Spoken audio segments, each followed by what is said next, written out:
तो hello guys, this is Arun Kumar Yadav और आपका अपना प्यारा इंग्लिश एजुकेटर। आज आपको बताने जा रहे हैं, काफ़ी सारे बच्चों के मेरे पास बार बार एक ही मैसेज आया है कि सर 12th क्लास के अंदर कुछ चैप्टर है जो बहुत ज़्यादा डिफिकल्टीज पड़ रही है। तो देखो, आज टाइम है नहीं इतना कि मैं आपको पूरा चैप्टर एक्सप्लेन करूंगा, लेकिन आपके लिए उन चैप्टर को ईजी बना दूंगा कि आपको 13 तारीख के होने वाले एग्जाम के अंदर आप इजीली उनको अटेम्प्ट कर पाओगे।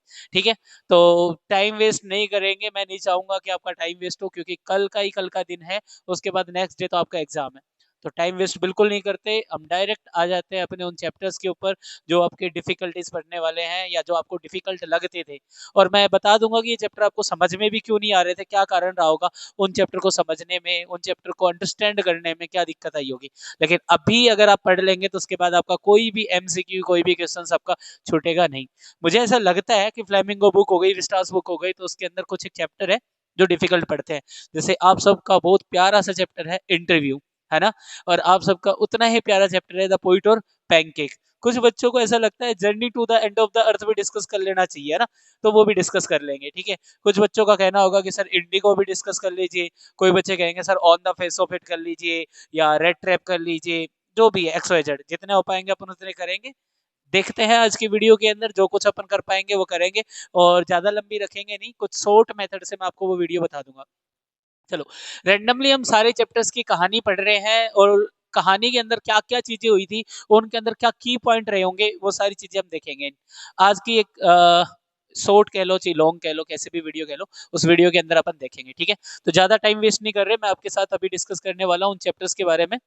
चलिए, तो हेलो बच्चों, इस वीडियो के अंदर सबसे पहले अपन डिस्कस करने जा रहे हैं 12th क्लास का टफेस्ट चैप्टर द पोइट और पैनकेक।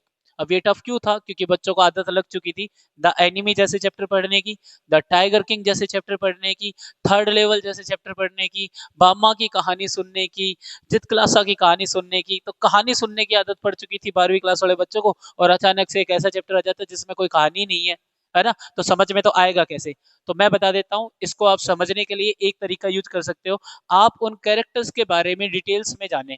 ठीक है, सबसे पहले पैनकेक के बारे में बताया गया। पैनकेक क्या है, एक मेकअप मटेरियल है। फिर उसके बाद जेमिनी स्टूडियो के बारे में बताया गया। ये बताया गया कि जेमिनी स्टूडियो किसके द्वारा चलाया गया था। ठीक है, जेमिनी स्टूडियो किसके स्टेबल के ऊपर था, रॉबर्ट क्लीव के स्टेबल के ऊपर था। जेमिनी स्टूडियो के मालिक कौन थे, मिस्टर एस एस वासन। तो आपको एक एक कैरेक्टर के बारे में पता होना चाहिए। फिर जेमिनी स्टूडियो के अंदर अलग अलग डिपार्टमेंट थे। एक मेकअप डिपार्टमेंट था, एक स्टोरी डिपार्टमेंट था। मेकअप डिपार्टमेंट में आपके ऑफिस बॉय थे, अशोका मित्रन थे, जो कि अपने इस चैप्टर के ऑथर भी हैं, मिस्टर अशोका मित्रन। और उसके अलावा हमने देखा कोठा मंगलम सुबू देखा। उसके बाद हमने एमआरए देखा। हमने एमआरए मतलब आप समझ गए ना, मोरल रिआर्मेंट आर्मी, वो था। उसके बाद हमने अलग अलग कैरेक्टर देखे कि कोई पोइट आया था जो विजिट करने के लिए आया था। तो हमें क्या है, उन कैरेक्टर्स के बारे में पढ़ना है, उन कैरेक्टर्स के बारे में समझना है। चैप्टर्स आपने बसरते अपने स्कूल के अंदर या कैसे न कैसे करके आपने पढ़ लिए होंगे। मैं तो आज आपको उन कैरेक्टर्स के बारे में बताने आया हूं, ताकि आपको कैरेक्टर को लेकर के क्वेश्चन पूछेगा और आप इजीली उनको सोल्व कर पाएंगे। Got it. चलो, तो देखो सबसे पहले क्या बताया गया है। ये बताया गया है कि जेमिनी स्टूडियो कहाँ लोकेटेड था, मद्रास चेन्नई में लोकेटेड था। ठीक है, अच्छा। राइटर जो कि ये लिखता है अशोका मित्रन, जो कि राइटर है अपने, उनको अपने पुरानी कंपनी के दिन याद आ गए थे, पुरानी कंपनी याद आ गई थी। क्या था भाई साहब, इस जेमिनी स्टूडियो के अंदर एक मेकअप डिपार्टमेंट था, जो कि किसके अपस्टेयर में बता रहा है। यहाँ पर ये माना गया है कि जो रॉबर्ट क्लीव था उसका एक स्टेबल था, उसके ऊपर वाले स्टेयर केस के ऊपर इनका जेमिनी स्टूडियो बना हुआ था। ठीक है, अच्छा। पैनकेक के बारे में बताया गया कि पैनकेक और कुछ नहीं है, एक ब्रांड नेम है जो कि मेकअप मटेरियल होता है। इसे अलग अलग आर्टिस्ट यूज करते थे जेमिनी स्टूडियो के अंदर। ठीक है, मेकअप के बाद, मेकअप डिपार्टमेंट के बाद मेकअप रूम के बारे में बताया गया था। वो एक ऐसा दिखाई पड़ता था जैसे हेयर कटिंग सैलून हो, जो कि इनकेडिस्डेंट लाइट से भरा हुआ था चारों तरफ से। अच्छा, उसके बारे में बताया गया है angles around half a dozen large mirror, बहुत बड़े बड़े मिरर थे उस मेकअप डिपार्टमेंट के अंदर। ठीक है, ये बताया गया कि वहां पर कोई भी जो मेकअप वेकअप करवाता था वो फियरी मिजरी महसूस करता था। अब आपसे ये छोटा सा क्वेश्चन पूछ लिया जाता है कि फियरी मिजरी क्यों महसूस करता था, क्योंकि वहां पर जो लाइट्स थी उनसे चुभन होती थी। ठीक है, जो भी मेकअप करवाता था जलन होती थी, बहुत ज्यादा लाइट्स थी।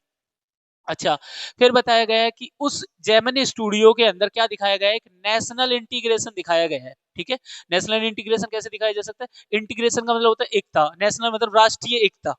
कैसे दिखाया जाएगा? अलग अलग कम्युनिटी के जो लोग हैं एक साथ मिलकर के काम करेंगे तो वो नेशनल इंटीग्रेशन दिखाया जाएगा। आपसे क्वेश्चन पूछ भी लिया जाता है what is the national integration, तो आप यहाँ पर ये बता सकते हो। ठीक है, नेशनल इंटीग्रेशन दिखाया गया था इस डिपार्टमेंट के अंदर, एक हर्सरी को मेंटेन किया गया था इस डिपार्टमेंट के अंदर। उसके अलावा प्लेयर्स का अलग अलग जो रोल था, सबका जो अलग अलग रोल था, जैसे क्राउड को किसको पेंट करना था, किसको कलर करना था, प्लेयर्स को किसको तैयार करना था, ये सारी चीजें दिखाई गई थी। तो ये बताया गया है प्लेयर्स हो गए, क्राउड हो गए, उनकी रिस्पॉन्सिबिलिटी थी किसकी? ऑफिस बॉय की। अब अपना एक करेक्टर आ जाता है ऑफिस बॉय, कि ऑफिस बॉय कौन था? तो ऑफिस बॉय के बारे में पता होना चाहिए। अर्ली 40s का था ये आदमी, बॉय नाम ही लिखा हुआ था, लेकिन 40 साल तक का था। फ्रस्ट्रेटेड पर्सन था, जो कि हमेशा से अपना गुस्सा निकालता था एक ही पर्सन के ऊपर, जिसका नाम था कोठा मंगलम सुब्बू। ये लो एक नया कैरेक्टर आ जाता है कोठा मंगलम सुब्बू, उसके बारे में पढ़ लेते हैं। अच्छा, most people including the boy thought, जितने भी जो लोग थे, हम ऑफिस बॉय के अलावा भी बात कर रहे हैं, उनके इंक्लूड भी कर लेते हैं यहाँ पर। नेक्स्ट टू डू नथिंग, उनको ऐसा लगता था कि अपना जो ओथर है ना, जो अशोका मित्र है ना, वो कोई काम नहीं करता। कुछ कैरेक्टर्स आपके सामने आ चुके हैं, जैसे पहला कैरेक्टर आ चुका था ऑफिस बॉय, उसके बाद आ चुका था यहाँ पर कोठा मंगलम सुब्बू, और अपना other Ashoka Mitran.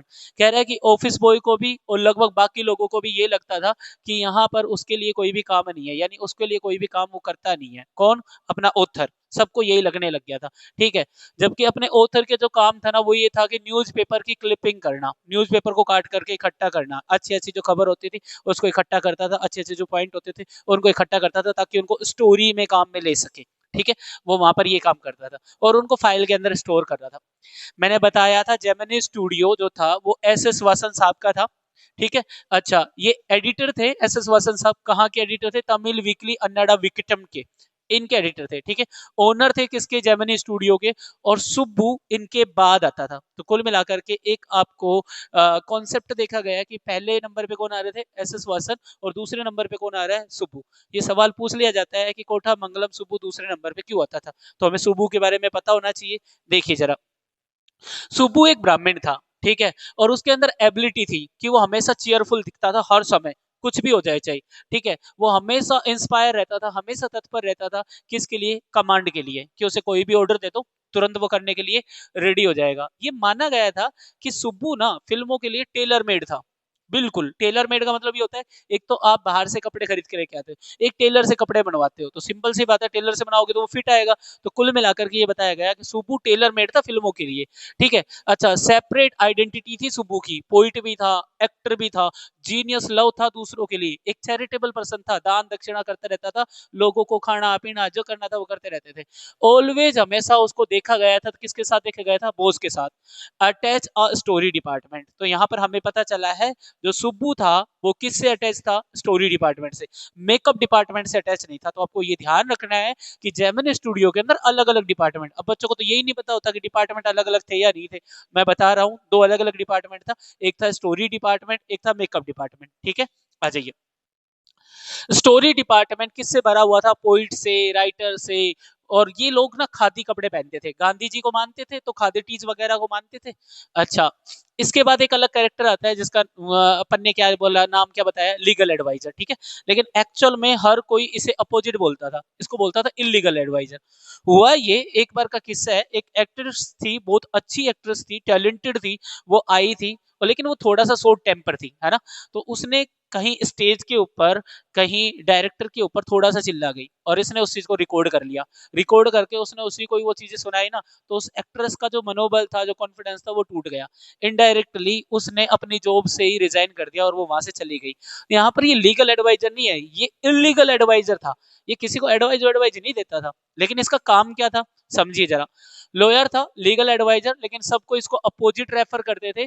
Cause the end of a brief and brilliant career of talented actors. ठीक है, एक टैलेंटेड एक्ट्रेस थी, उसका करियर को खा गया था ये।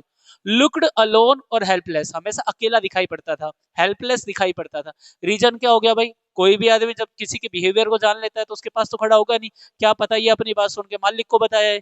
तो ऐसे अकेला दिखाई पड़ता था, हेल्पलेस दिखाई पड़ता था। हम इसको बोलते थे मैन ऑफ कोल्ड लॉजिक, इसके पास कोई लॉजिक ही नहीं है।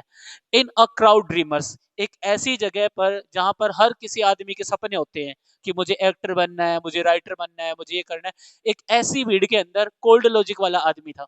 ठीक है।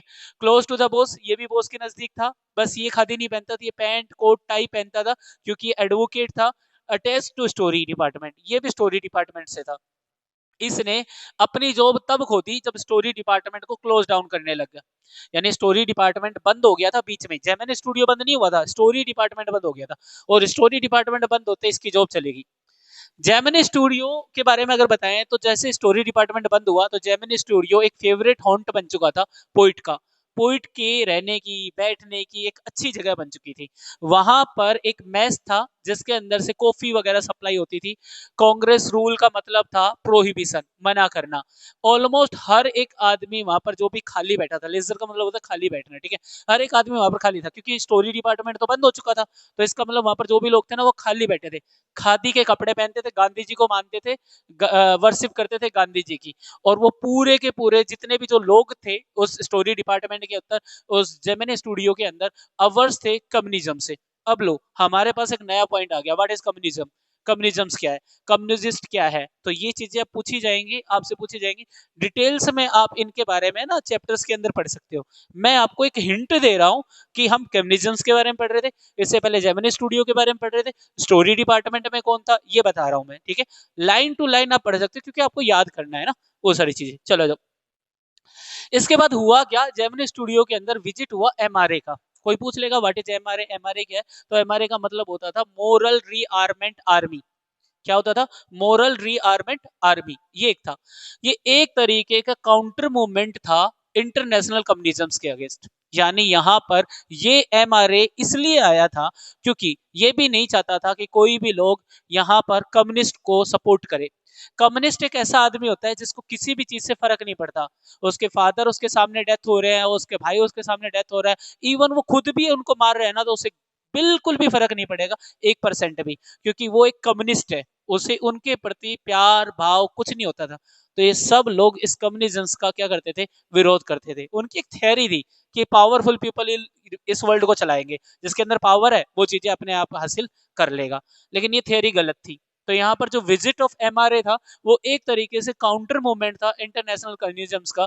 और कब आए थे एमआरए, इन 1952, याद रखना, ठीक है। ये जब आए थे तो ये जेमिनी स्टूडियो में आते हैं, ठीक है। ये लगभग लगभग 200 लोग होते हैं, 200 लोग आकर के क्या करते हैं, ये कुछ नाटक दिखाते हैं, कुछ शो करते हैं, वहां पर प्ले करते हैं।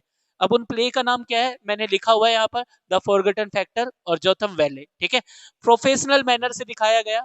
मद्रास और तमिल ड्रामा कम्युनिटी इससे बहुत ज्यादा प्रभावित होती है इन दोनों नाटक को देख करके, क्योंकि उनको दिखाने का तरीका बहुत अच्छा था। चलो, एमआरए आया, एमआरए चला गया। उसके बाद इनके जेमिनी स्टूडियो के अंदर एक आता है दूसरा विजिटर, जो कि कहां से था, इंग्लैंड से। या तो एक पोइट था या एक एडिटर था, बट डोंट नो वो था क्या, किसी को नहीं पता था। लास्ट में जाके पता चल जाता है, ठीक है। पहले नहीं पता था कि वो कौन था। लंबा सा आदमी था, बहुत ज्यादा इंग्लिश था, यानी अंग्रेज था।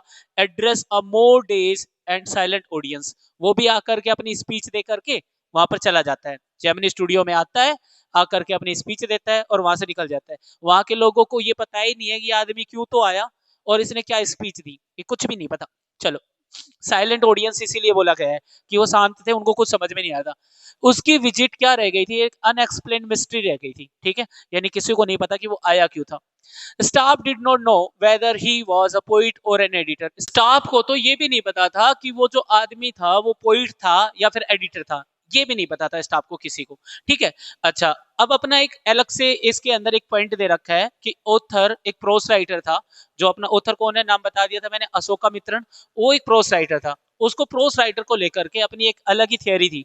वो ये मानता था कि प्रोस राइटिंग यानी चैप्टर्स को लिखना किसी का कोई बिजनेस नहीं हो सकता, क्योंकि चैप्टर को लिखने के बाद उसके अंदर आदमी के अंदर एक पेशेंस होना चाहिए, धैर्य होना चाहिए, प्रेसिस्टेंट होना चाहिए, उसके अंदर वो पावर होनी चाहिए, उसका हार्ट बिल्कुल श्रंक हो चुका हो जिसको कोई तोड़ ही ना सकता हो, रिजेक्शन का उसके लिए कोई भी मतलब ना हो, ये मानता था।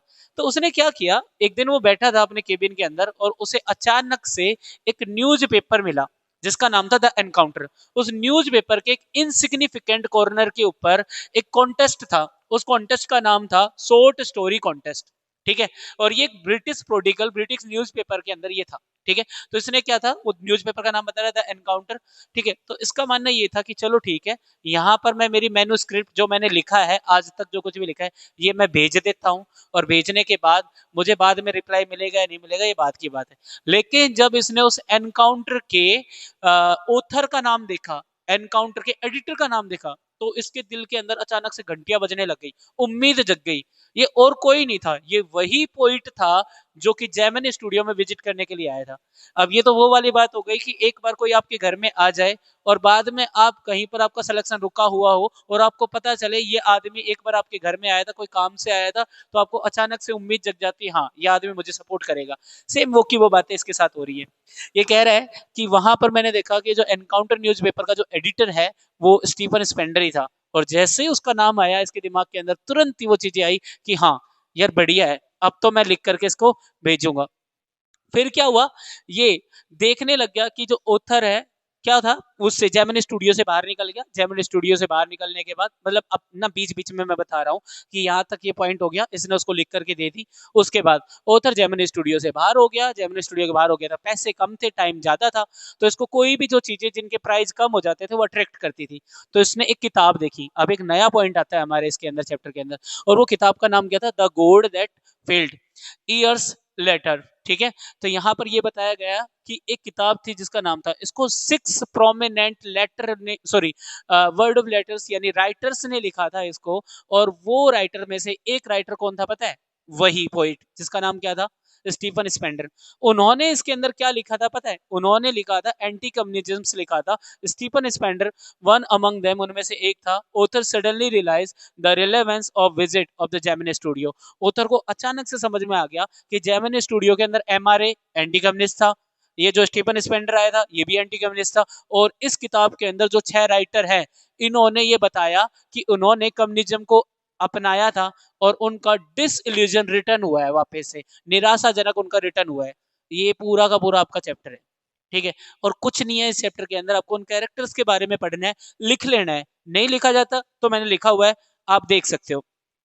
चलो सबसे पहले हम बात करते हैं मेकअप डिपार्टमेंट के अंदर। मेकअप डिपार्टमेंट में आपको क्या मिलेगा, पैनकेक। पैनकेक क्या है भाई, ब्रांड नेम है मेकअप मटेरियल का। जेमिनी स्टूडियो में ट्रक भर भर के खरीदा जाता है, ठीक है। यूज किया जाता है आर्टिस्ट को कैसा दिखाने के लिए, मोस्टर दिखाने के लिए। Most of the shooting done indoors, ज्यादातर जो शूटिंग होती थी वो मेकअप डिपार्टमेंट के अंदर ही हो जाती थी। अच्छा, set and the studio lights required the processes of the faces actors and the close the pancake. तो पैनकेक से क्या काम करते थे, चेहरे के ऊपर जो खड्डे हो रखे हैं या चेहरे के ऊपर जो भी चीजें हो रखी है ना, उसको कवर करने के लिए ये काम किया जाता था। तो समझ में आ गया पैनकेक का मतलब क्या था। दूसरा आ जाइए भैया, अब कह रहा है मेकअप रूम। दूसरा जो पॉइंट था वो मेकअप रूम, मैंने लिख के दे दिया आपको, बस खाली ये पढ़ के जाना है। देखो मेकअप रूम के अंदर क्या है, अप स्टेयर ऑफ बिल्डिंग, ये बताया गया है कि मेकअप रूम था कहां पर, ठीक है। रॉबर्ट क्लीव का एक स्टेबल था, उसके ऊपर की एक बिल्डिंग में मेकअप रूम था, ठीक है। ऐसा दिखता था जैसे हेयर कटिंग सैलून हो, बड़े बड़े मिरर हो वहां पर, ठीक है। और मिजरी एक्सपीरियंस बताया गया था, जो वहां पर स्क्रोच करवाता था, जो भी वहां पर मेकअप करवाता था वो। फिर मेकअप डिपार्टमेंट के अंदर क्या दिखाया गया था, नेशनल इंटीग्रेशन दिखाया गया। नेशनल इंटीग्रेशन क्यों था, क्योंकि समझो कि यहाँ पर मेकअप डिपार्टमेंट को, स्टोरी मैं ये नहीं कह रहा जेमिनी स्टूडियो को, जेमिनी स्टूडियो में कौन से डिपार्टमेंट को बच्चों, मेकअप डिपार्टमेंट को। मेकअप डिपार्टमेंट को सबसे पहले एक बंगाली के द्वारा क्या किया गया था, असिस्ट किया गया था, चलाया गया था, सक्सीड किया गया था। फिर एक महाराष्ट्रियन के द्वारा, फिर असिस्ट किया गया था धारवाड़ कर्नाटका के द्वारा, फिर आंध्र प्रदेश से था कोई आदमी, फिर मद्रास इंडियन क्रिश्चियंस का कोई आदमी था, फिर एंग्लो ब्रुस्मी था, लोकल तमिल से। तो कुल मिलाकर इसके अंदर अलग अलग नेशनैलिटी के जो लोग थे, अलग अलग पॉइंट से, अलग अलग जगह से जो लोग थे, ये हमें क्या दिखाने को मिलता है, नेशनल इंटीग्रेशन के सारे लोग एक साथ मिलकर काम कर सकते हैं। अपने यहाँ तो नेशनल इंटीग्रेशन बहुत कम देखने को मिलता है, अपन तो बहुत सारी चीजों को अलग अलग तरीके से बोल देते हैं कि यार ये दूसरी साइड से है, ये यूपी से है, ये वहां से है, ये जयपुर से है, ये अपने बहरोड का नहीं है, ये अपने वहां का नहीं है, अलोवर का नहीं है, ये जयपुर का नहीं है। ऐसा करके अपन कहाँ से नेशनल इंटीग्रेशन करेंगे। लेकिन यहाँ पर इस स्टोरी, सॉरी, इस मेकअप डिपार्टमेंट के अंदर महाराष्ट्रियन भी है, बंगाली भी है, धारवाड़ कर्नाटका भी है, इंडियन क्रिश्चियन भी है, एंग्लो ब्रिस्मी भी है, तमिल्स भी है, आंध्रा के भी है, सारे लोग मिलकर के काम कर रहे हैं और बहुत बढ़िया तरीके से काम कर रहे थे। दैट इज वाई हम यहाँ पर कह सकते हैं कि यहाँ पर हमें क्या देखने को मिला, नेशनल इंटीग्रेशन किसके अंदर देखने को मिला, मेकअप डिपार्टमेंट के अंदर, ठीक है। चलो मेकअप डिपार्टमेंट की दूसरी, हर यहाँ पर हिरसी दिखाई गई थी, किसी तरीके से एक स्टेप्स दिखाई गया था। क्या स्टेप्स था, कि चीफ मेकअप मैन यानी जो मेन मेकअप मैन होता था वो हीरो और हीरोइन को ही मेकअप करेगा भाई, और किसी को नहीं करेगा। सीनियर असिस्टेंट सेकंड हीरो और हीरोइन को करेगा और किसी को नहीं करेगा। और क्राउड को करने का काम किसका था? ऑफिस बॉय का था। तो नेक्स्ट कैरेक्टर आ जाता है अपना ऑफिस बॉय का। तो ऑफिस बॉय के अंदर हम बता रहे हैं ये बॉय नहीं था, लगभग 40 साल का एक बूढ़ा सा आदमी था। इसने स्टूडियो को एक उम्मीद में ज्वाइन किया था कि यह वहां पर स्टार डायरेक्टर या स्क्रिप्ट लिरिक्स राइटर वगैरह ये बनेगा। हमेशा फ्रस्ट्रेट रहता था, तनाव में रहता था, हमेशा क्रोध में रहता था। ब्लेम सुब्बू, और अपना जो फ्रस्ट्रेशन है ना उसका ब्लेम किसको डाल देता था? वो सुब्बू को डाल देता था। फॉर ऑल इज बॉय, क्योंकि वही उसका एकमात्र क्या था? दुश्मन था। इग्नोनी एंड नेग्लेक्ट, हमेशा उसको वो क्या करता था? नेग्लेक्ट करता था, हमेशा उसको दुश्मन मानता था। ठीक है, तो यहां पर हमने देखा हमारे मेकअप डिपार्टमेंट के अंदर कितने कैरेक्टर्स हमने डिस्कस किए हैं। यहां पर समझना, मेकअप डिपार्टमेंट के अंदर हमने पैनकेक को डिस्कस किया बच्चों। दूसरा हमने डिस्कस किया मेकअप रूम को पता होना चाहिए, नेशनल इंटीग्रेशन को, हर्जरी को, और यहाँ पर ऑफिस बॉय को डिस्कस किया। अब हमारा पोइट और पैंकेट का दूसरा पार्ट जो कि हम स्टोरी डिपार्टमेंट के अंदर देखते हैं। स्टोरी डिपार्टमेंट में हमारे पास कौन कौन था वो देखिए जरा एक बार। ठीक है, स्टोरी डिपार्टमेंट के अंदर हमारे पास आता है, सबसे पहले आता है कोठा मंगलम सुब्बू। ठीक है, अच्छा इस कैरेक्टर के बारे में इतना सारा क्यों लिखा हुआ है? क्योंकि ये मेन कैरेक्टर था, बताया गया है सबसे ज्यादा क्लोज था बॉस के। नंबर 2 पे आता था जेमिनी स्टूडियो के अंदर। ठीक है, एक अफ्लुएंट एक्सपोजर था, एबिलिटी भर भर के थी इसके अंदर। ठीक है, फेलियर से इसको कोई फर्क नहीं पड़ता था, लॉयल बंदा था, क्रिएटिविटी थी, टैलेंट था, एडवांटेज उठाना जानता था हर एक चीज का, टेलर मेड था फिल्मों के लिए, इसके साथ फिल्में बनाना बहुत ज्यादा आसान थी, गुड पोइट था, राइट पोइम भी लिख लेता था, हायर ऑर्डर की लिख लेता था, चोज लिख लेता था, मासेस कर लेता था, मतलब अच्छी भीड़ इकट्ठी कर लेता था, एक अच्छा नॉवलिस्ट था। इसने अच्छी एक नॉवल भी लिखी थी जिसका नाम भी दे रखा है थिल्लाना मोहनबाल, क्रिएटेड लाइफ लाइक कैरेक्टर्स, उसके अंदर लाइफ लाइक कैरेक्टर्स उसने लिखे थे। एक्सीलेंट एक्टर भी था। ठीक है, एस्पायर्ड लीडर भी था, लीड रोल भी कर लेता था, चैरिटेबल भी था, इनप्रोविडेंट मैन था। ठीक है, और इसके अलावा इसका कोई भी दुश्मन नहीं था, ये किसी को दुश्मन नहीं मानता था। ठीक है, हालांकि यहाँ पर ऑफिस बॉय इसको दुश्मन मानता था लेकिन ये किसी को नहीं मानता था। तो इतना टैलेंटेड आदमी, ठीक है, इसीलिए नंबर 2 के ऊपर आता था। किसके अंदर बच्चा?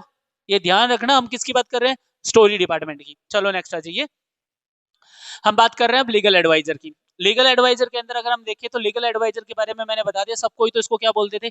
Illegal adviser. तो यहाँ पर आ जाइए, ऑलवेज पैंट और शर्ट पहनता था, बाकी सारे खादी के कपड़े पहनते थे, यहाँ पर ये पैंट और शर्ट पहनता था, टाई पहनता था, कई बार कोट वोट भी पहन लेता था। ठीक है, बाकी सारे के सारे खादी धोती और शर्ट पहनते थे डेली डाली।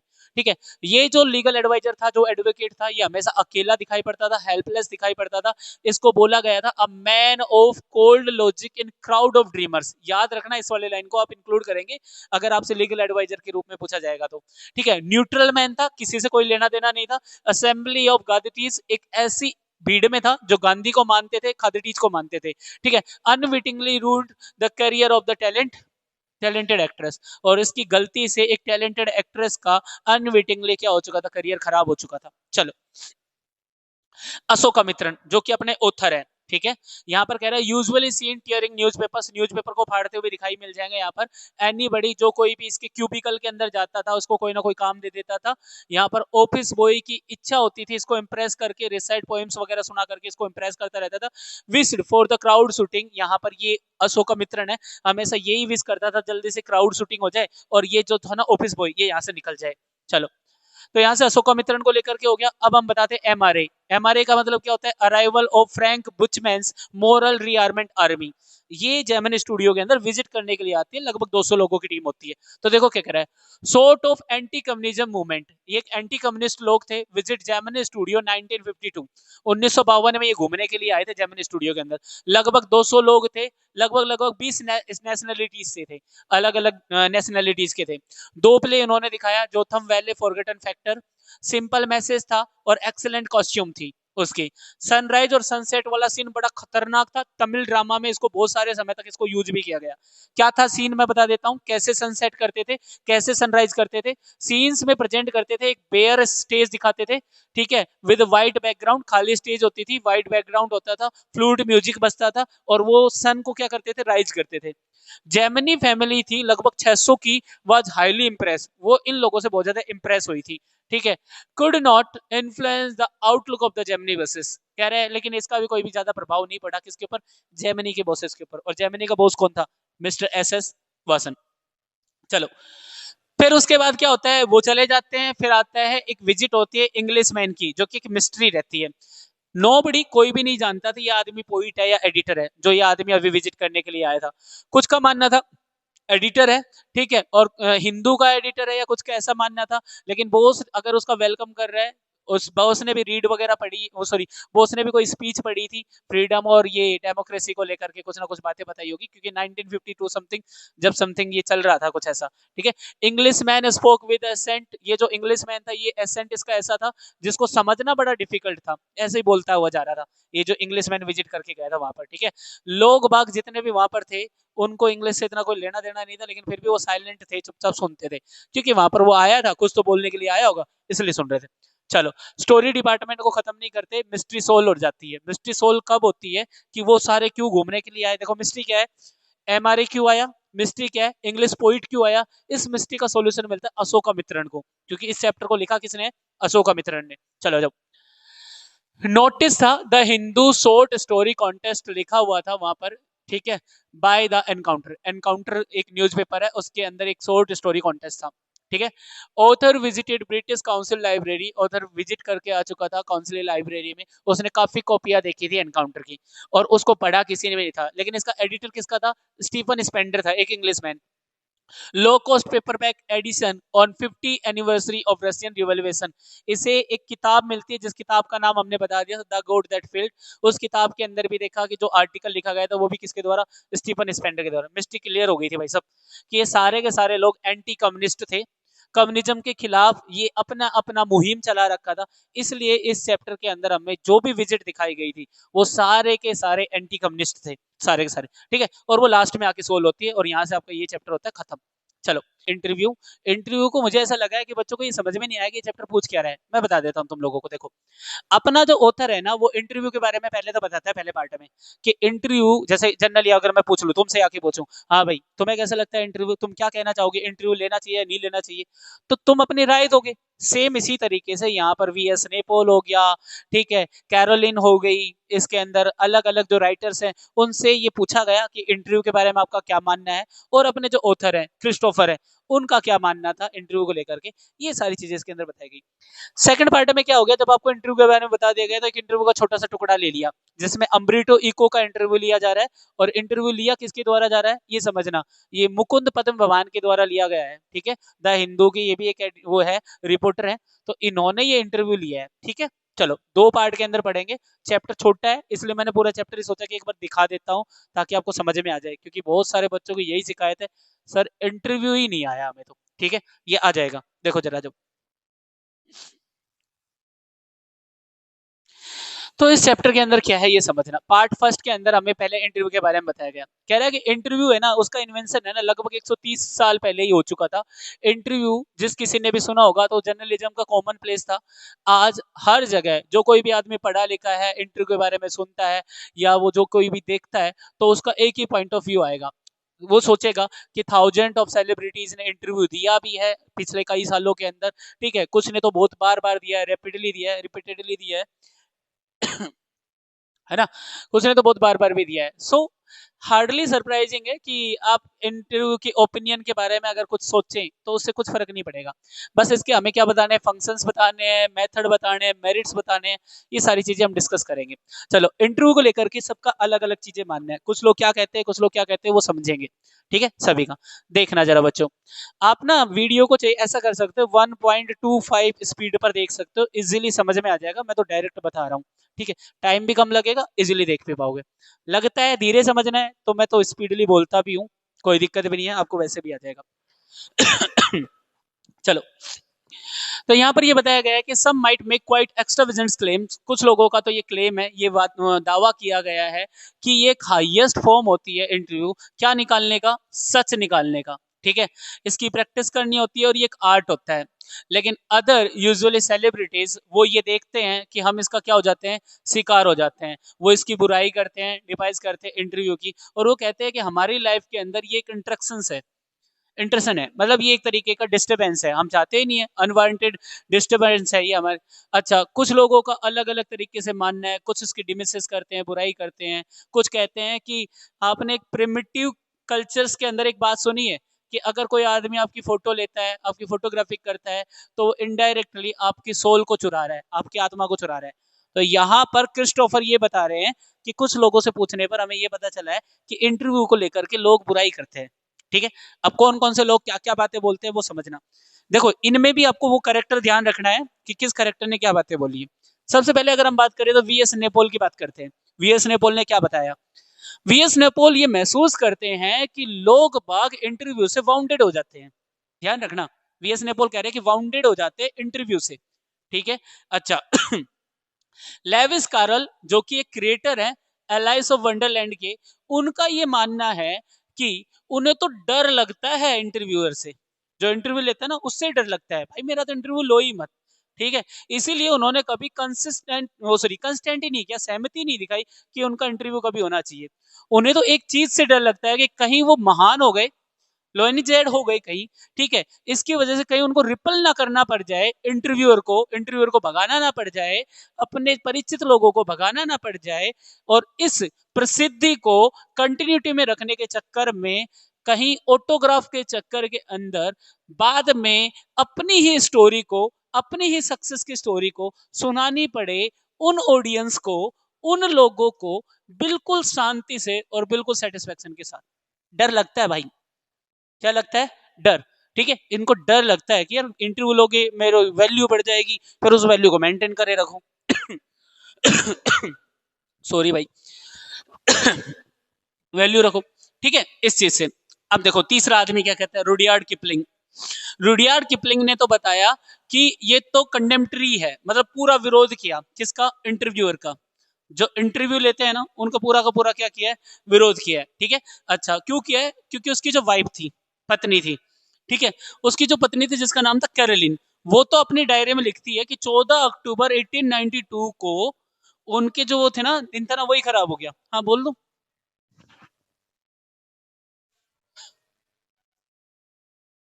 दे दो, उन्हें एडमिट कर दे। रैक में ही है, रैक में ही है। हाँ। हम्म। यहाँ पर जो उनकी पत्नी है कैरोलिन, वो तो ये लिखती है कि अपनी डायरी के अंदर ये लिखती है कि 14 अक्टूबर 1892 उनका तो पूरा दिन ही रैक हो गया था, पूरा दिन ही खराब हो गया था। किसकी वजह से खराब हुआ था? बोस्टन से दो रिपोर्टर आए थे। अब उन्होंने कुछ ऐसा सवाल पूछ लिया होगा जिससे वो कह रही है कि उनका तो पूरा दिन ही खराब हो गया किसी ना किसी तरीके से। वो रिपोर्ट करती है कि उनका जो हस्बैंड है, जिसका नाम क्या था अभी अपन ने पढ़ा था, रुडियार्ड किपलिंग, वो रिपोर्ट करती है, वो कहती है कि उनका जो हस्बैंड है वो तो रिपोर्टर्स के बारे में ये कहते हैं कि वाई आई डू रिफ्यूज, क्योंकि मैं क्यों मना करता हूँ कि मेरा इंटरव्यू मत लो। वो तो ये बताती है कि उनका जो हस्बैंड है वो तो हमेशा से ही मना करते आए हैं इंटरव्यू के लिए, रुडियार्ड किपलिंग। बिकॉज क्योंकि मेरे हस्बैंड का मानना है कि इंटरव्यू इमोरल है, एनएथिक है, यार क्यों लेना, मेरी पर्सनल लाइफ है, मैं कुछ भी करूं, मेरे बारे में तुम पब्लिक कर रहे हो, लोगों को दिखा रहे हो, बता रहे हो, क्यों, किस जगह? तो मैं तो इस चीज को इमोरल मानता हूँ। मैं तो ये कहता हूँ ये क्राइम है, अगर आप मेरी पर्सनल लाइफ के बारे में लोगों को बता रहे हो, मैं नहीं चाहता, तो फिर ये तो क्राइम हुआ ना। ऐसा है, ये मानते हैं। और क्राइम भी ऐसा वैसा नहीं है, ऐसा लगता है कि जैसे किसी पर्सन के ऊपर क्या किया गया हो, असल्ट किया गया हो, मारा गया हो, थप्पड़ मारा गया हो, प्रहार किया गया हो।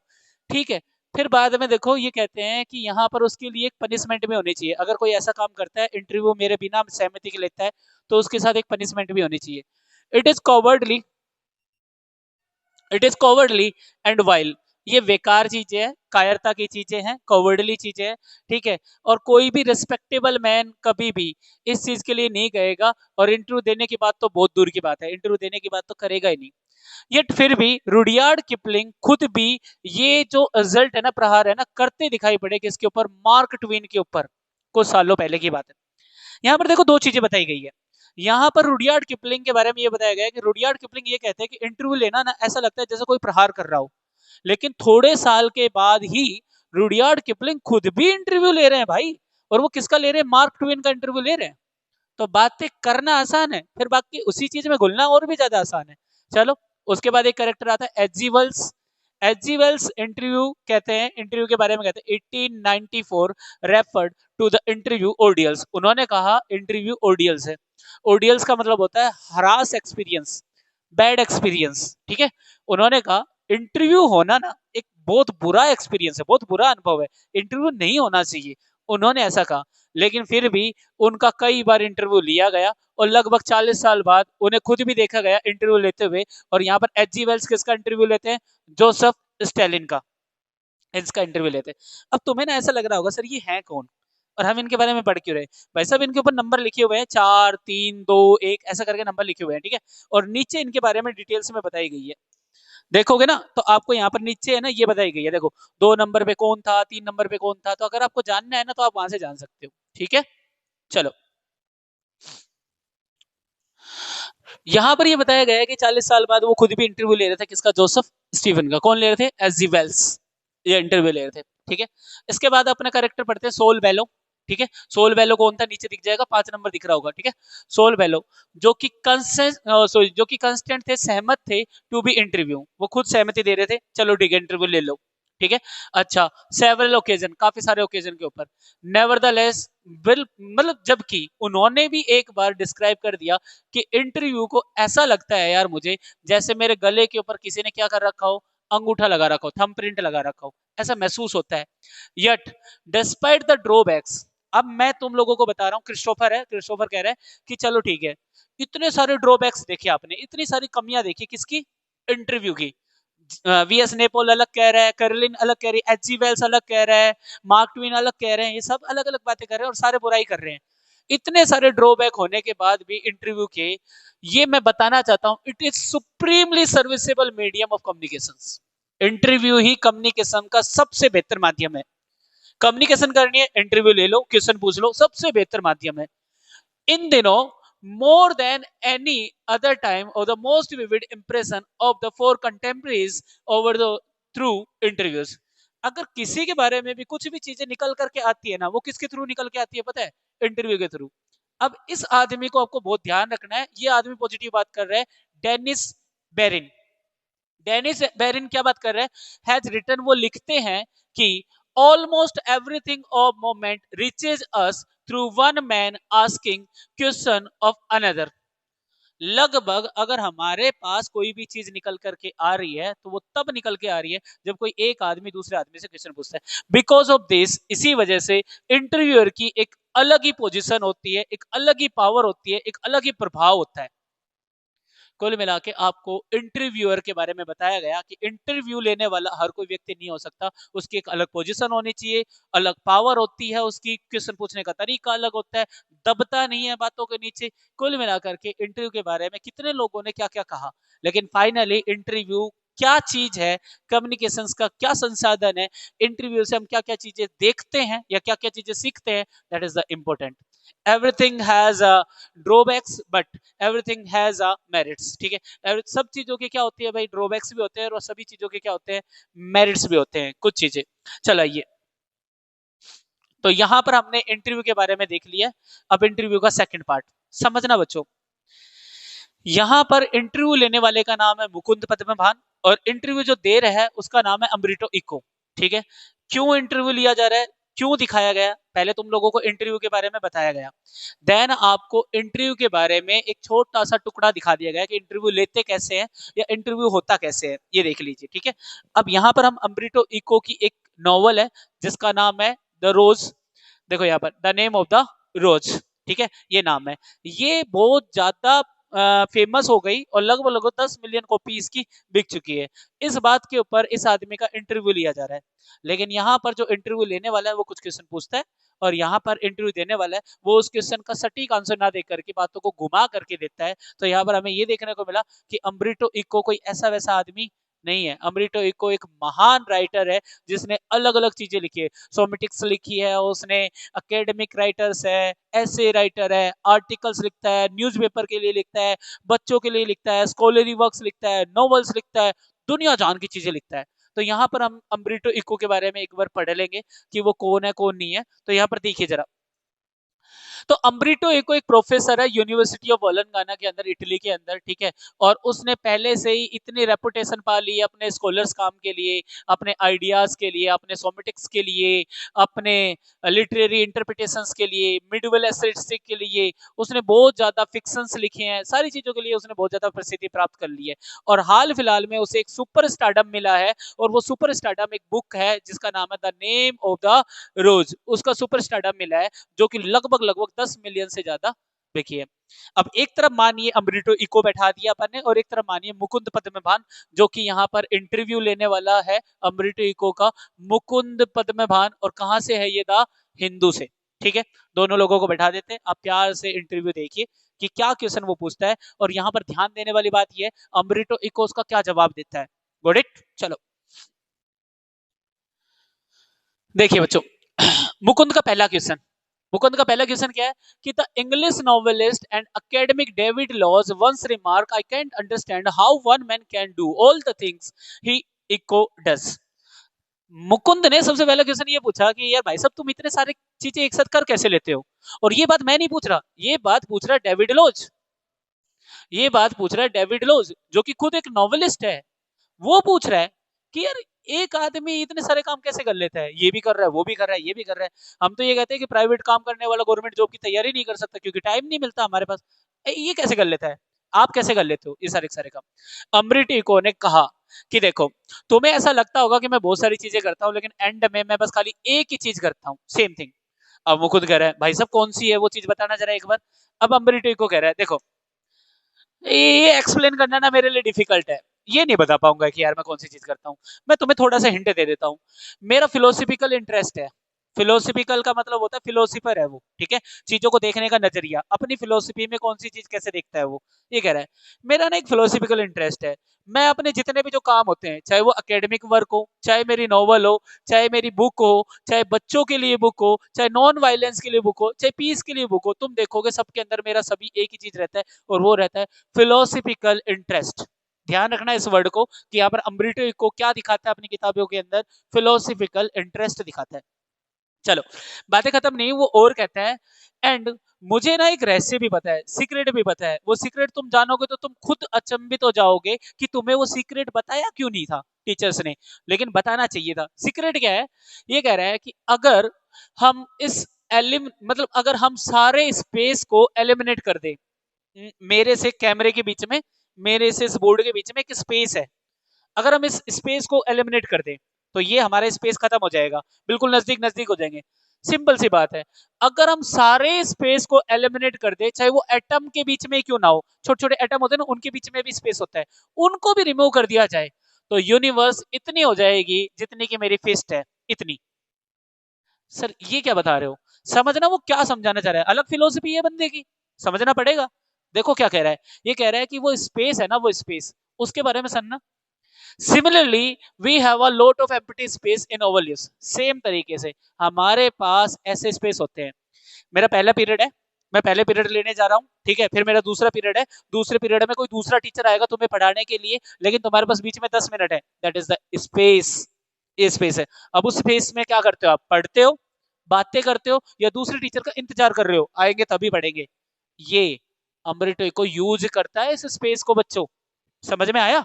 तो देखो क्या है, similarly we have a lot of empty space in our lives, I call them interstices, say you are coming over to my place. कह रहा है कि देखो मैं इन स्पेस को यूज करता हूं जैसे तुम मेरी जगह पे आ रहे हो। किसको बोल रहा है? मुकुंद को बोल रहा है। तुम मेरी जगह पर आ रहे हो, ठीक है। तुम एक एलिवेटर के अंदर हो, एक लिफ्ट के अंदर हो, जिस तरीके से तुम ऊपर की तरफ आ रहे हो, तो मेरे पास दो रास्ते हैं, या तो मैं तुम्हारा इंतजार कर लूं, ठीक है, या जो इंटरसिक्ट है, इंटरसिटिक्स है, यानी जो खाली टाइम बचा है, जो एम्प्टी स्पेस बचा है, मैं उसके अंदर काम कर लूं। भाई साहब मैं काम करता हूं उसके अंदर, ठीक है।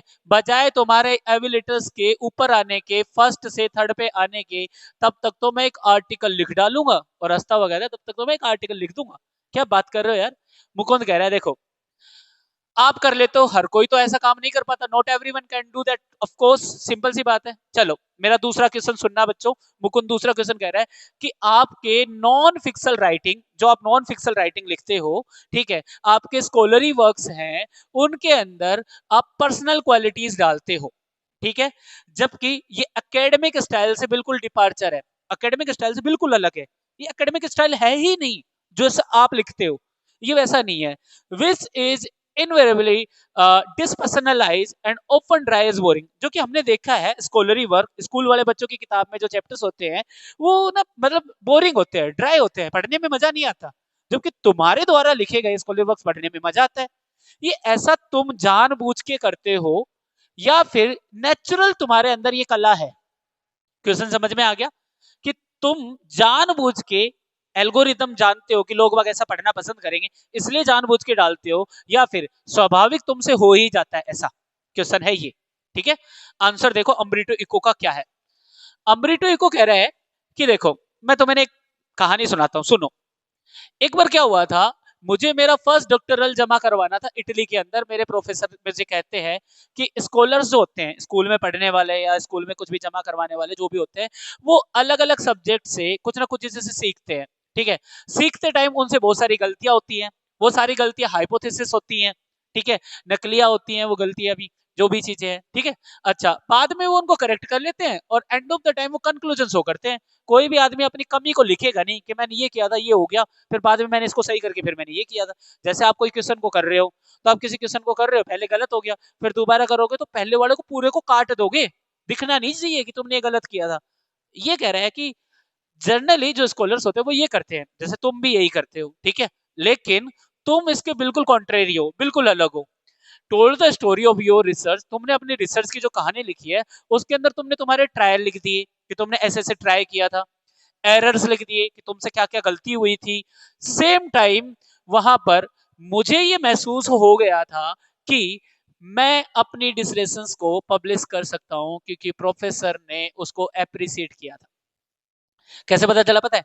जो मैं गलतियां कर रहा था ना मैं लिखता जा रहा था ताकि कोई पढ़ेगा ना, ताकि वो गलतियां ना करे। और ये बात किसने पकड़ी पता है? मेरे प्रोफेसर ने, इटली के अंदर। तब उन्होंने जब मुझे बताया ना तो मुझे समझ में आ गया था कि प्रोफेसर मेरी तारीफ कर रहा है भाई। ठीक है, और अब मुझे पता चल गया कि मुझे एक पता चल गया या 22 साल की एज में मुझे ये अंडरस्टूड हो गया था कि स्कॉलरी जो भी काम होती है बुक होती है उनको वैसे ही लिखना चाहिए जैसे मैं लिखता हूं, the way I had done. ठीक है, अच्छा by telling the story of the research, जैसे मैंने रिसर्च की स्टोरी लिखी थी वैसे लिखना चाहिए। दिस इज वाई, इसी वजह से मेरे जो ऐसे है वो हमेशा तुम्हें नैरेटिव एस्पेक्ट देखने को मिलेंगे, यानी एक कहानी के तौर पर देखने को मिलेंगे। मैं ये था फिर मैंने ये किया फिर मैंने वो किया, इस तरीके से आपको नैरेटिव एस्पेक्ट देखने को मिलेंगे मेरे जितने भी जो भी चीज होगी। और probably I started writing narratives novels so let, और शायद इसी वजह से मैंने नॉवल भी लिखना स्टार्ट कर दिया था। और नॉवल क्या लिखना स्टार्ट कर दिया एट द एज ऑफ 50, 50 साल की एज में, थोड़ा कम बत्ती हो सकता है लेकिन 50 साल की एज में मैंने लिखना स्टार्ट कर दिया था। चलो, I remember that my dear friend Roland Francis was always frustrated that he was an essayist and not a novelist. मुझे ये रिमेंबर हुआ, अचानक से मुझे याद हुआ कि यार मेरा एक दोस्त था वो हमेशा फर्स्ट्रेट रहता था कि यार वो एक ऐसे लिख सकता है लेकिन नॉवल नहीं लिख सकता। और इस बात से वो बहुत ज्यादा फर्स्ट्रेट था। दोस्त का नाम याद रख लेना बच्चों, रोलैंड नाम है। ठीक है, यहाँ से वो नॉवल नहीं लिख पाता था इसलिए फर्स्ट्रेट होता था। He wanted to do creative writings, वो क्रिएटिव राइटिंग्स लिखना चाहता था, लेकिन एक दिन वो क्या हो गया भाई, मर गया बिफोर ये सब कुछ करने से पहले। देखो भाई, मैं कभी भी ये फ्रस्ट्रेशन फील करना नहीं चाहता था इसलिए मैंने नॉवल लिखना स्टार्ट कर दिया एक्सीडेंटली। और एक दिन कह रहा है कि I had nothing to do one day, ऐसा एक दिन में नहीं हुआ, so I started novel probably satisfy my taste of narration. बस नॉवल लिखना मैंने इसलिए स्टार्ट किया था ताकि मैं मेरे टेस्ट को सेटिस्फेक्शन कर सकूं, मेरा जो नैरेटिव एस्पेक्ट है उसको सेटिस्फाई कर सकूं, दैट्स इट, और कुछ भी नहीं है। चलो, यहाँ पर मुकुंद की बोलती बंद हो जाती है और मुकुंद दूसरा क्वेश्चन पूछता है। चलो ठीक है, आपसे एक दूसरा क्वेश्चन। आप नॉवल के बारे में हम बातें कर रहे हैं अभी, टॉकिंग अबाउट नॉवेल्स, नॉवल के बारे में बात कर रहे हैं। ठीक है, आप तो एक फेमस अकेडमिक हो ना, आप तो अकेडमिक के लिए फेमस हो, वो ज्यादा लिखते हो। ठीक है, becoming spectacularly famous after the publication the name of the rose, लेकिन तुम्हें सबसे ज्यादा प्रसिद्धि तो इस नॉवल के बाद मिली है। तुम तो अकेडमिक काम करते हो, नॉवल के लिए प्रसिद्धि क्यों मिली तुम लोगों को? मतलब तुम्हें, यू हैव रिटन 5 नॉवल, मुझे जितना पता है आपने 5 ही नॉवल लिखी है, बजाय इसके स्कॉलरी वर्क्स नॉन फिक्शन के ऊपर आपने 20 से ज्यादा आपने किताबें लिखी है, लगभग 20 तो लिखी होंगी किताबें कम से कम तो। ठीक है, तो यहाँ पर अमृतो इकोस को सही करता है भाई साहब, 20 नहीं, मैंने अकेडमिक की 40 से ज्यादा किताबें लिखी हैं, 40 से ज्यादा अकेडमिक काम पे किया है मैंने। ठीक है, तुम 20 की कह रहे हो। तो मुकुंद फिर पूछता है चलो ठीक है, 40 मान लेते हैं। लेकिन मेरा सवाल ये है कि मोस्ट पीपल से अगर हम पूछें कि हु इज अम्ब्रिटो इको, तो वो सारे के सारे हमें ये कहते हैं, अच्छा अच्छा अच्छा, वो novelist. Does that bother you? अब मान लो आप क्रिकेटर हो और आपकी पहचान आपके राइटर से होने लग जाए, तो ये कहीं आपको बोदर तो नहीं कर रही, परेशान तो नहीं कर रही कि लोग बाग आपको जान नहीं रहे कि आप ऐसे लिखते हो, आप अकेडमिक लिखते हो? किसी से पूछे who is Umberto Eco, then they answer that कि अच्छा अच्छा वो नॉवेलिस्ट। ये कहीं आपको ये बातें परेशान नहीं करती होंगी कहीं? समझना, अम्ब्रिटो इको कह रहा है, हाँ देख भाई, करती तो है।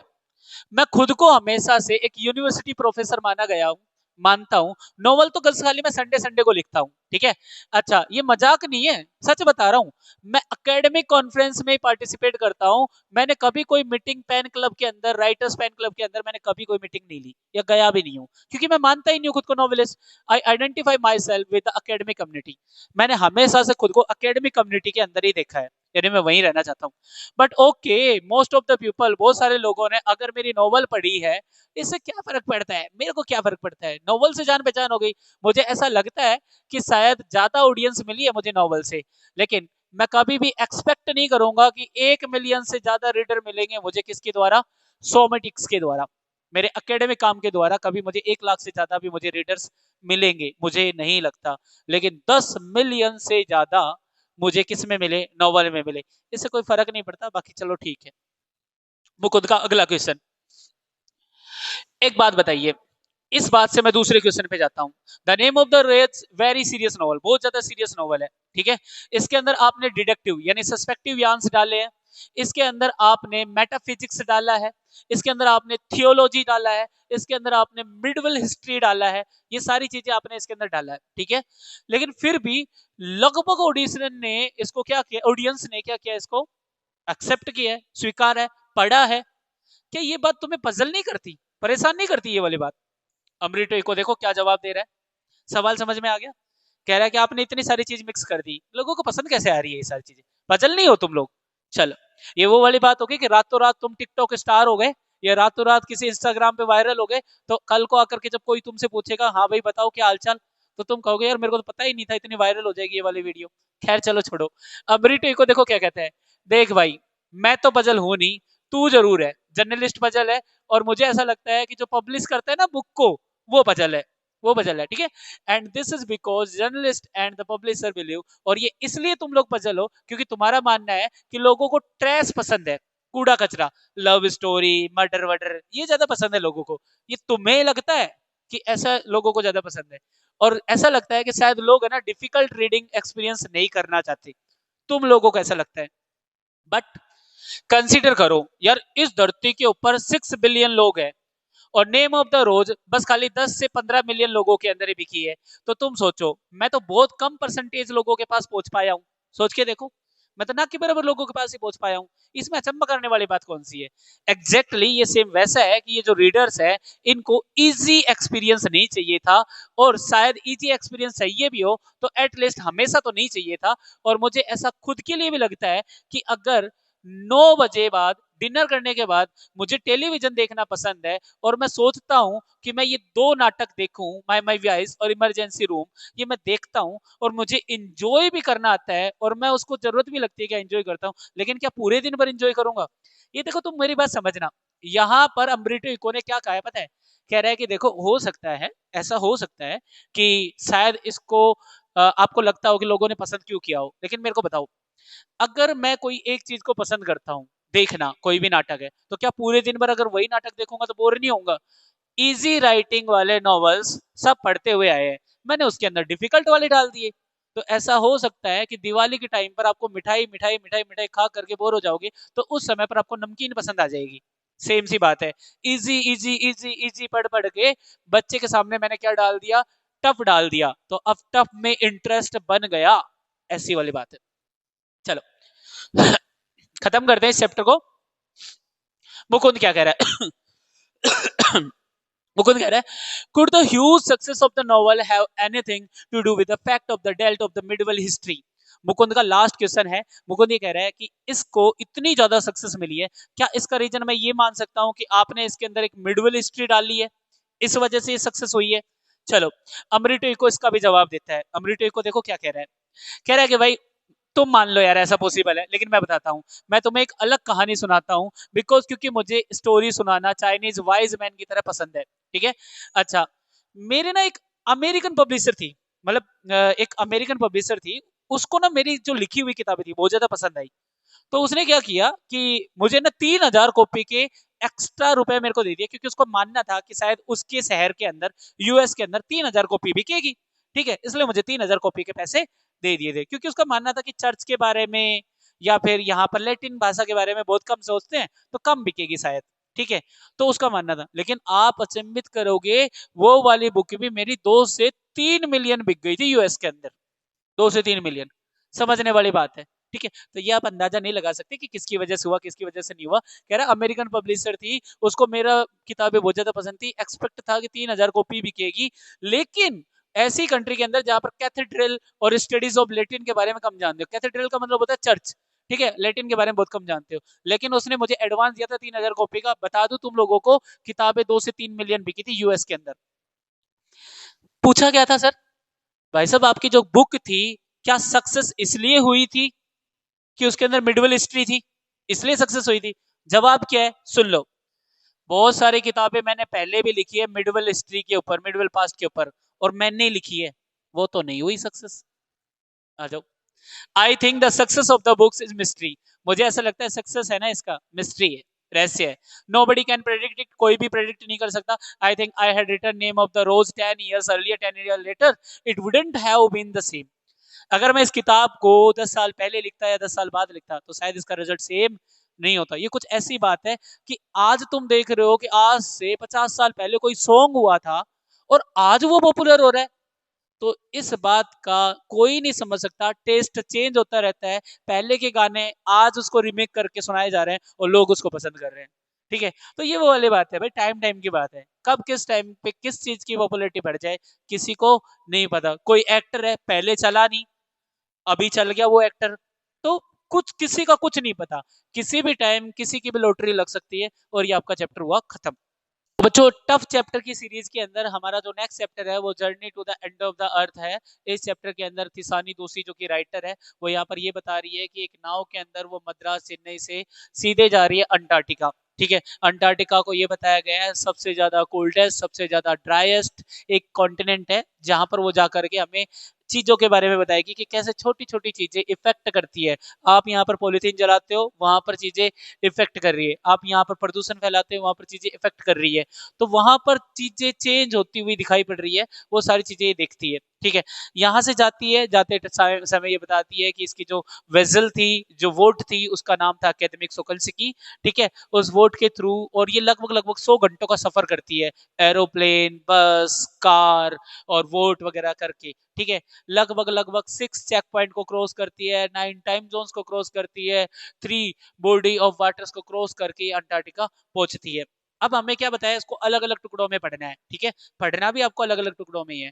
पार्ट ऑफ हिस्ट्री देखना है कि हिस्ट्री से कैसे रिलेट करेगा अंटार्कटिका, ह्यूमन का क्या इंपैक्ट रहा होगा अंटार्कटिका के ऊपर, ये सारी चीजें देखेंगे। बहुत शॉर्ट चैप्टर है, छोटा चैप्टर, देखिए जरा। जब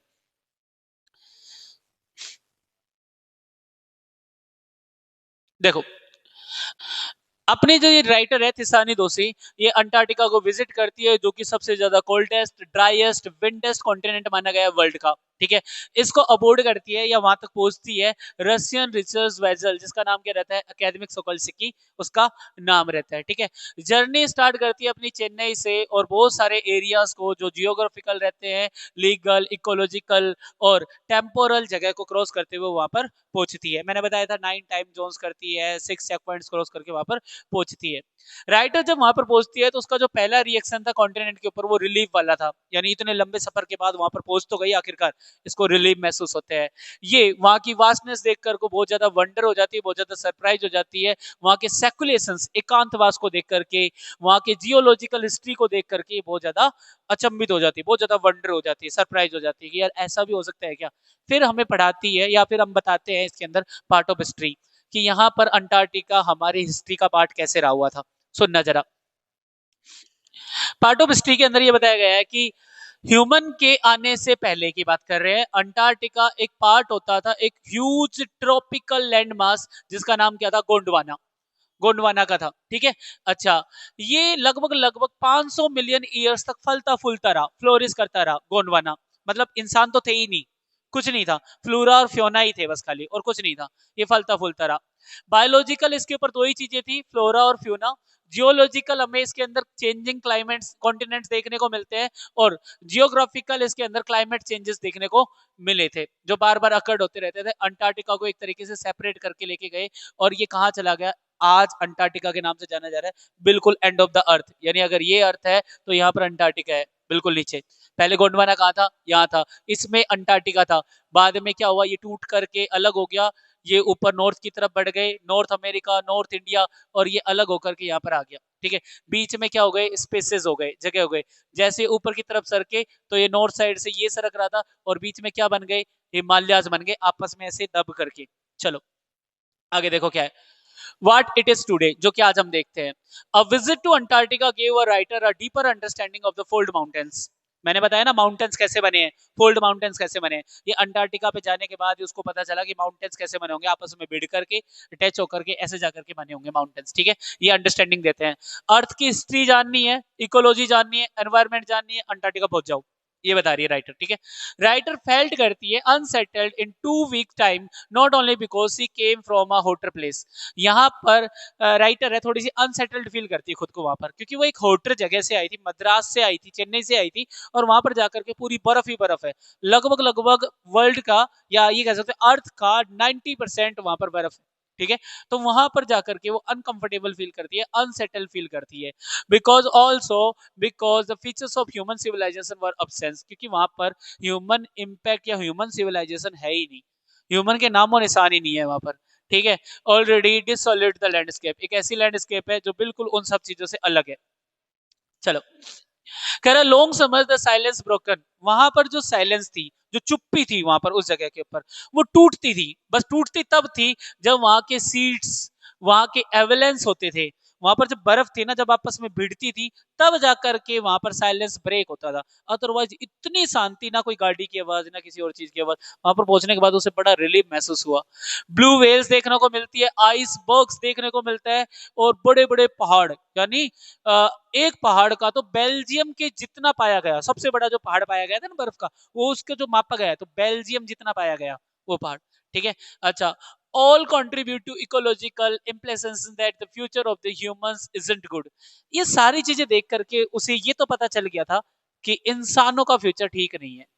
क्यों ठीक नहीं था, क्योंकि वहां पर चीजें चेंज हो रही थी, क्लाइमेट चेंज देखने को मिल रहा था, वहां पर चीजें एक दूसरे के जो सीड्स थी वो टूट रही थी, वो सारी चीजें देखने को मिल रही थी, और वो सारी किसकी वजह से, ह्यूमन इम्पैक्ट की वजह से। इसलिए हमारा नेक्स्ट इंपॉर्टेंट पॉइंट था ह्यूमन इम्पैक्ट।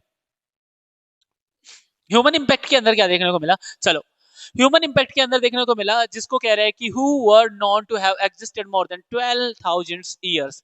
ह्यूमन को इस धरती पे आए हुए 12,000 साल ही हुए हैं, ज्यादा साल भी नहीं हुए, लेकिन इनका इम्पैक्ट इतना ज्यादा है कि इन्होंने शहर को अलग अलग क्षेत्र में बांट लिया, सिटीज में, मेगा सिटीज में, स्कूल में, हर जगह कब्जा कर लिया। आज ह्यूमन का जितना कब्जा और किसी का भी नहीं है, जानवर का किसी का भी नहीं है ह्यूमन के अलावा।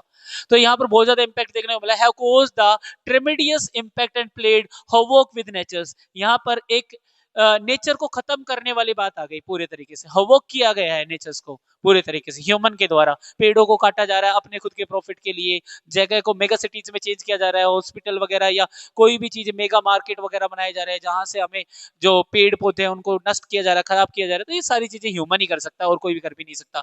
चलो, पॉपुलेशन बढ़ाने में ह्यूमन आगे है, putting a strain available resources, अपने आप को अवेलेबल रिसोर्सेज देने में, ठीक है, कार्बन एमिशंस, फॉसिल फ्यूल्स, इन सबको खत्म करने में, ग्लोबल वार्मिंग देखने में, आपको सब में किसका इंपैक्ट है, ह्यूमन का इंपैक्ट है, ये सारी चीजें, ठीक है। And all resulted in climate and ecological imbalance, और इनका रिजल्ट क्या हो रहा है, इकोलॉजिकल और क्लाइमेट इनबैलेंस हो रहा है। सर्दियां ज्यादा पड़ रही है तो बहुत ज्यादा पड़ रही है, गर्मियां बहुत ज्यादा पड़ रही है तो बहुत ज्यादा पड़ रही है, बारिश लगातार आई जा रही है, कभी बारिश का मौसम नहीं होता तो भी बारिश हो रही है, कभी लगता है कि हाँ भी ठीक है ये बारिश का मौसम था ही नहीं फिर भी बारिश हो रही है, ऐसा बहुत ज्यादा चेंजेस देखने को मिल रहा है। ऑल्सो अफेक्टेड अंटार्कटिका, ठीक है। और ये सारी चीजें किसको अफेक्ट कर रही है, अंटार्कटिका को भी अफेक्ट कर रही है। सोच के देखो, अगर वो सारी बर्फ पिघल गई और पानी बन गई, ठीक है, तो फिर ये सोच के देखो सब कुछ डूब जाएगा बच्चों, ऐसा है। Antarctica, though unpopulated, has been affected, and there are concern for its half million years old carbon record trapped under its ice sheets. Antarctica एक ऐसी जगह है जिसके अंदर कार्बन सीड्स दफन है, दबे हुए हैं, एक ऐसी जगह है। अगर वहां पर अगर सूर्य की किरणें डायरेक्ट पड़ रही है, अगर वहां पर आपको ओजोन लेयर का इफेक्ट हटा दिया गया, तो पूरे के पूरे तरीके से हीट हो जाएगा, पूरा गर्म हो जाएगा और बहुत ज्यादा पानी पानी हो जाएगा। ये देखने को मिला वहां पर। ठीक है, चलो अब ये जो प्रोग्राम था जिसके अंदर तिसानी दोषी गई थी, उस प्रोग्राम का नाम क्या था? उस प्रोग्राम का नाम था the student on ice programme. Initiative Canadian, ये एक कनेडियन के द्वारा चलाया गया था, और जिस कनेडियन का नाम क्या था? Geoff green.